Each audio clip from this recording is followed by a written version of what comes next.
guys, today's lesson is continuing last lesson, section 6.4, but we're going to now simplify perfect cubes. What perfect cubes are numbers that are cubed in order to get this special list of numbers called perfect cubes. So 8, 27, 64, 125, these are all called perfect cubes because we are getting those numbers by cubing another. For example, 2 times itself 3 times is 8. 2 times 2 times 2. 3 times itself 3 times, or 3 cubed, is 27. 4 times itself 3 times is 64, and so on. These resulting numbers are called perfect cubes because we know what the value of the cubed root of them are. The cubed root is notated with a radical with a little 3 as the index. That's what this little number is called. When we have just a regular square root sign, we just know that the index is 2, or they're asking for the square root. But now when the index, or the number inside this little crevice of the radical, is different, they're asking for a different root, in this case the cubed root. The question is, what times itself 3 times is the number inside?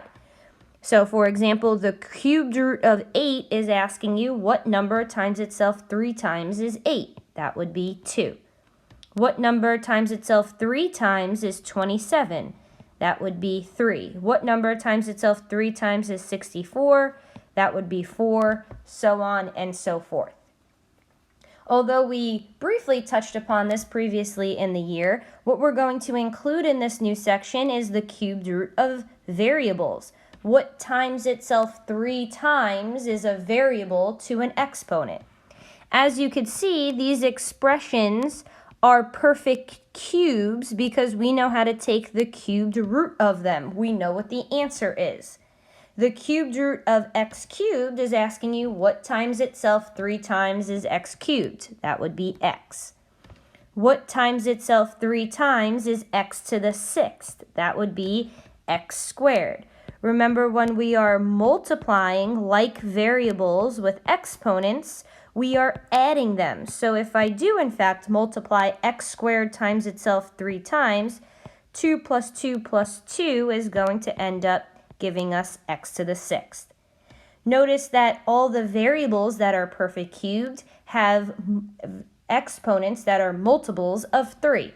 X cubed, x to the 6th, x to the 9th, x to the 12th, and so on.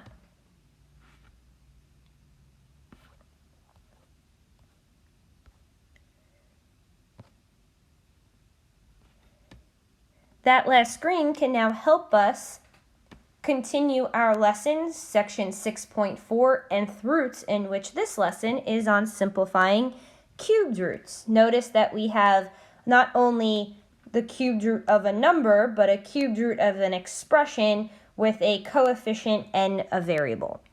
So let's check out problem number 1, in which we're taking the cubed root of 27 and x to the 9th. The cubed root of 27, or the number times itself 3 times, which is 27, would be 3. And the cubed root of x to the 9th, or the variable that is multiplied times itself 3 times to give us x to the 9th, is x cubed. The expression 27x to the 9th is a perfect cubed because we know what the cubed root is of it. It would be 3x cubed. Problem number 2, pretty similar. What number times itself will give us 64? That would be, times itself 3 times, which is 64. That would be 4. And what times itself 3 times will give us b cubed? That would be b. If we multiplied the expression 4b times itself 3 times, we would get 64b cubed. Moving forward now, we're going to get numbers or expressions that aren't perfect cubes, in which we could simplify, but we will still be left with a radical in our answer. As we saw before, the number 108 isn't a perfect cube. Just like when we're simplifying perfect squares, we're asking ourselves, what number times itself 3 times is 108? Since we can't simplify it, we're going to use a perfect cubed, a number off the list that we saw on the previous section, in which we had 8,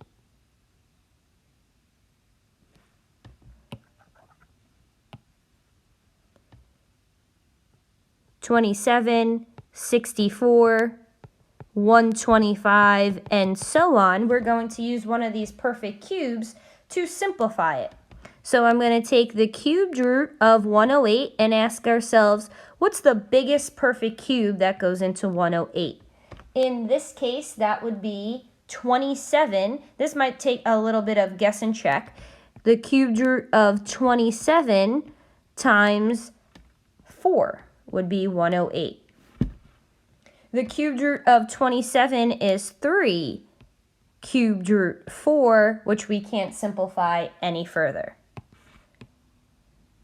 Just like when we were now simplifying the square roots, I'm going to now do the cubed root of y cubed and then put our two expressions or our answers together to make one expression. What times itself 3 times is y cubed? That would be y.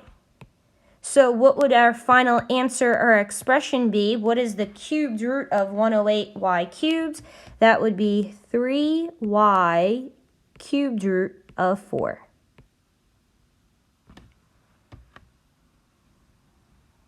Let's go ahead and practice on to number 4.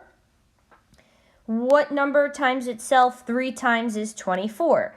There is no number times itself 3 times is 24. However, we could simplify it using a perfect cube that goes into 24.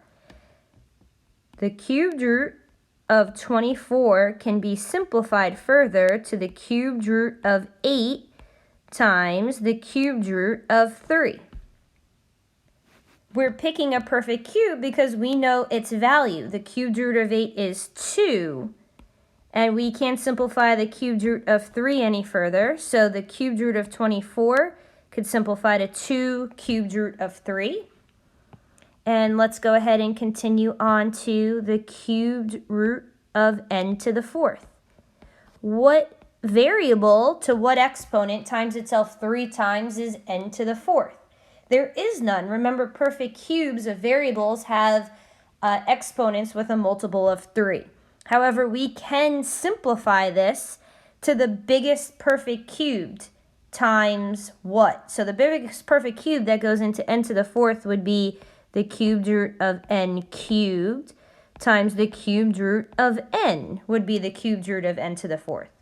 The cubed root of n cubed is n cubed root n. We're going to go ahead and put these two expressions together in which everything outside the radical, which is the 2 and the n, would go outside in our answer. And everything inside the cubed root will go inside a cubed root in our final answer, which is the 3n. Problem number 5, we now have a negative number in which we can take the cubed root of a negative number, unlike the square root of a negative number, and we have two variables. We're going to ask ourselves, what is the cubed root of negative 192? Or what number times itself 3 times is 192? Well, 192 isn't a perfect cubed, but we're going to look at the list above of perfect cubes. You could guess and check with a calculator and determine what number would go into 192. That's a perfect cubed. That would be 64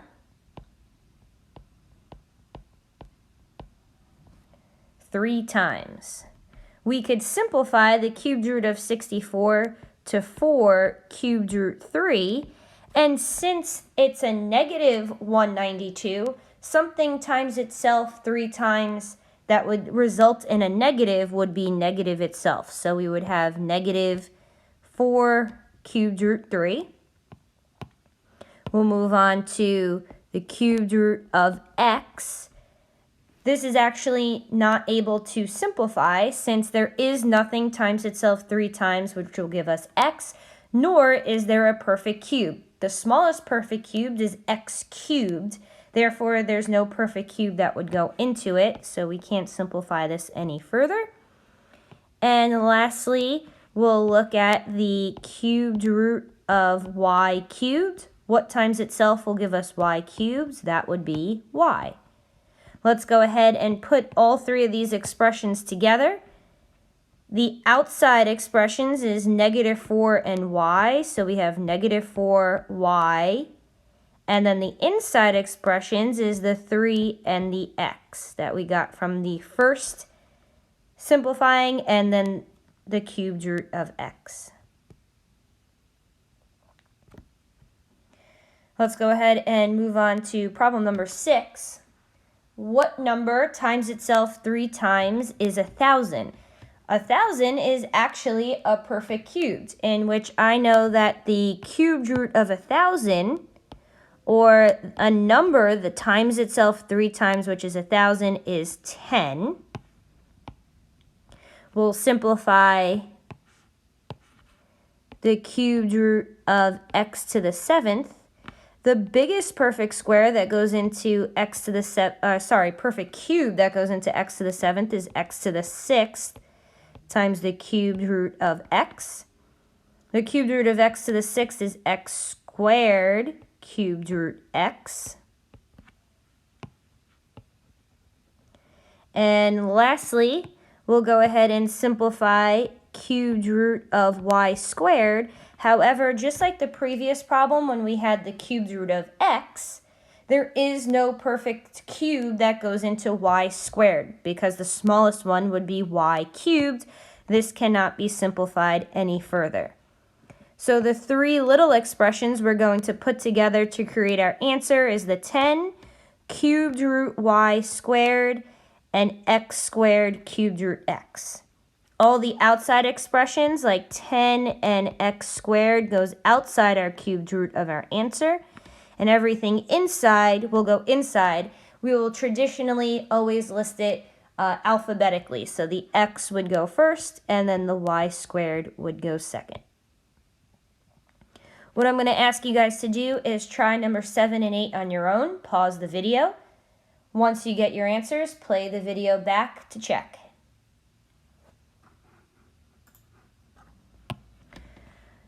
Here are your answers for problem number 7 and 8. The cubed root of 243 could be simplified to the cubed root of 27 times the cubed root of 9, which would give us the 3 root 9. The cubed root of x to the 9th is x cubed. And simplifying the cubed root of y to the 4th, the biggest perfect square that goes into y to the 4th would be y cubed times the cubed root of y, which would result in y cubed root y. So we have y outside and 1y inside. The 3 that you see here is just notating that it's the cubed root of something. It does not belong with the y before it. And lastly, problem number 8. What number times itself 3 times is 162? We don't know what it is, but we could simplify it. We could break that down into the cubed root of 27 times 6, in which we know the cubed root of 27 would give us the 3, and the 6 would remain in the cubed root. Like problem number 7, again, this small cubed is not y cubed. It's just showing you that it's the index or the cubed root of something. Moving on to x to the 6th, what times itself 3 times is x to the 6th? That would be x squared. And y to the 4th, we actually just repeat in the previous problem. We would have y root y at the end. Please let me know if you guys have any questions on the lesson, and I'll talk to you soon.